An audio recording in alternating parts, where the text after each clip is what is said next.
Let us solve a question on profit maximization and how to check the second order condition for profit maximization. The question is, a firm has a following total cost and demand function, that is total cost is equal to C, which is equal to 1 upon 3 Q cube minus 7 Q square plus 111 Q plus 50, where Q denotes the output, and demand function is being given us as Q is equal to 100 minus P. P denotes the price. Then find the profit maximizing level of output and the maximum profit of the firm we need to find out. Okay, so first thing is, what will we do? We will find out the total profit function for the firm. Okay, so to find the total profit function for the firm, let's take the demand function first and solve for P. So first we need to find out the inverse demand function. Since Q is equal to 100 minus P, to find out the inverse demand function, we solve this for P, which implies P will be equal to 100 minus Q. This is our inverse demand function. So for finding out the profit function, first we need to find out the total revenue. Now then, what will be the profit function for the firm? That is equal to total revenue of the firm minus the total cost of the firm.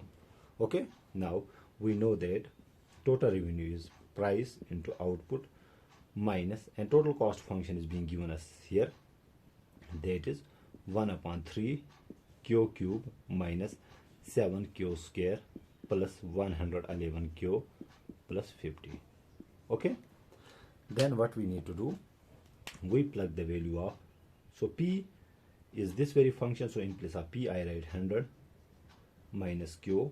To this I need to multiply by Q. Then we have minus 1 upon 3 Q cube, minus into minus is plus 7 Q square, minus into plus is minus 111 Q, then we have minus 50. This will be our profit function. Let us solve it further. So we will get 100 Q minus Q square minus 1 upon 3 Q cube plus 7 Q square minus 111 Q minus 50. This is the profit function. Now first order condition for profit maximization requires, so first order condition for profit maximization requires that our marginal profit should be equal to 0. That means the derivative of profit function with respect to output should be equal to 0. Let us first find out the derivative of profit function with respect to Q. Derivative of Q in the first term is 1, so we are left with 100, minus derivative of Q square is 2Q, minus derivative of Q cube will be 3, will become coefficient, so 3 and this 3 gets cancelled. We are left with Q square only by power function rule. Then derivative of Q square is 2Q, so 2 into 7 is 14Q, minus derivative of Q will be here 1, so we are left with 111, and derivative of a constant we know it is equal to 0. This is our profit function. Okay, so first order condition for profit maximization, and let me put it here further like this. I don't have the space, and let me try to find out the space for this question. Okay, now first order condition requires, and let me write it here, the derivative of profit function with respect to output should be equal to 0. Okay, so let us put it equal to 0, which implies, and let us first solve this here. So we have, let's write the first term, that is minus Q square in the standard quadratic form. So I write the square term first. Then we have minus 2Q plus 14Q. It comes out to be plus 12Q. Okay, then 100 minus 11, it comes out to be minus 11, and we set it equal to 0. Solving it further, multiplying both sides by minus 1, so we will get Q square minus 12Q plus 11 is equal to 0. Okay,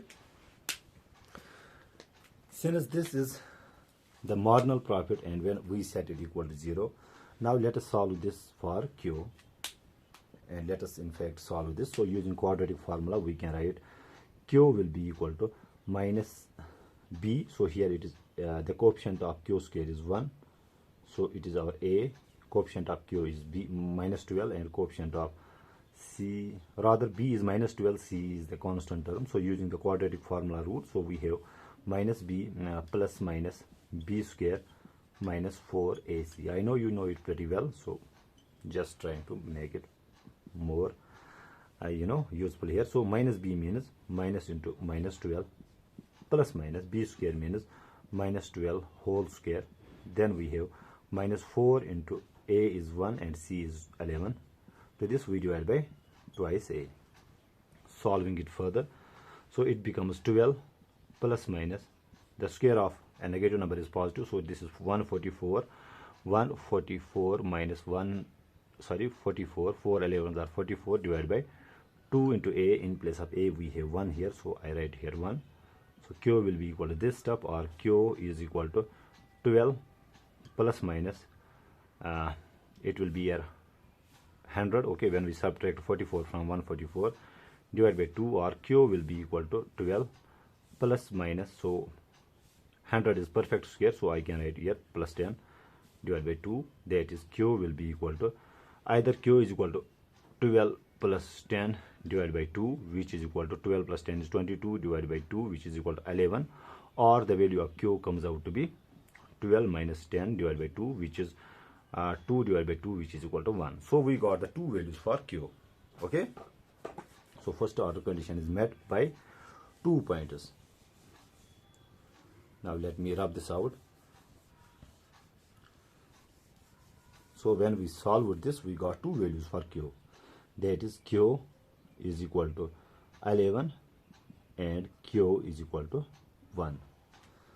Now to see which of these 2 pointers actually maximizes profit, we check the second order condition for profit maximization. So second order condition tells us, second order condition for profit maximization requires that we take the derivative of second derivative of profit function with respect to output, okay, and evaluate that at the critical points. Okay, so we have two critical points here. So let's first find out what is the second derivative of profit function. So this is the first derivative of profit function. Now second derivative means again differentiating with respect to Q. Derivative of a constant is 0, so here the derivative of 100 is 0, derivative of Q is 1 in the second term, so we are left with minus 2, and derivative of Q square is 2Q, so we get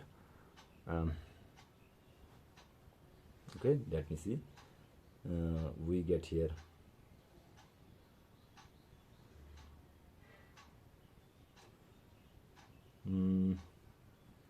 okay, let us here we got minus 2, here we got minus 2 again, minus 2Q, then we have plus 14, or it is equal to 12 minus 2Q. Okay, now this is the second derivative of the profit function. Now we need to evaluate it at the critical points and find out the sign of the second derivative.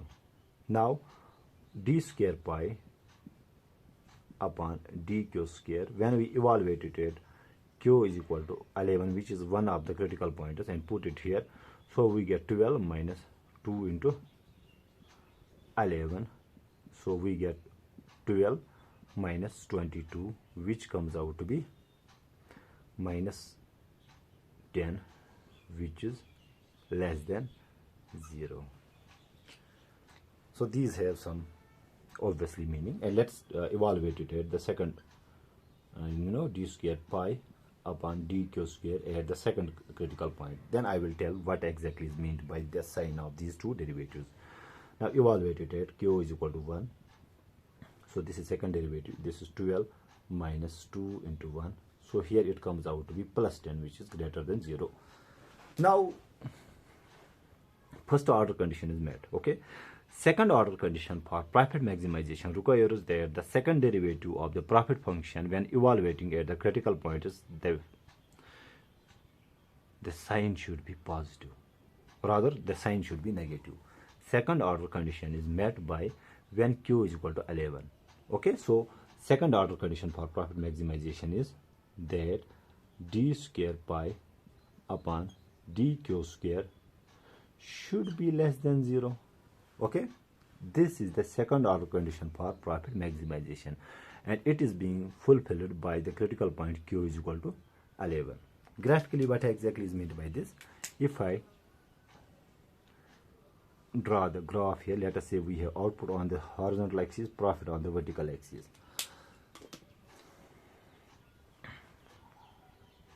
So I'm just taking what I can say a rough, let us say this is our profit function. Okay, so first order condition is used to check where the slope of the profit function is equal to 0, and slope of the profit function is equal to 0 at 2 points, when q is equal to 11 and q is equal to 1.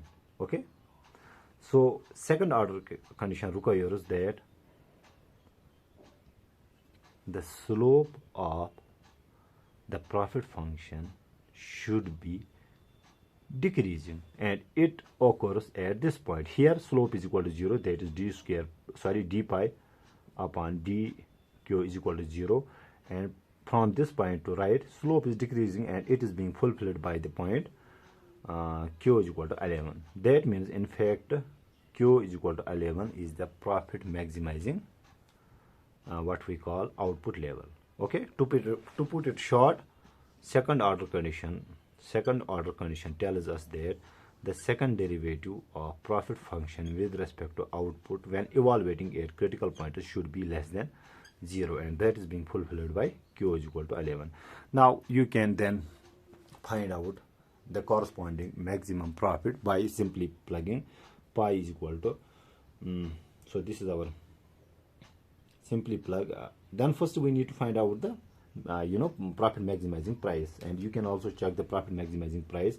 Simply plug q is equal to 11 in the inverse demand function, so profit maximizing price will be equal to 100 minus 11, which will come out to be 89. Okay, so this is profit maximizing price, this is profit maximizing output, this is profit maximizing output.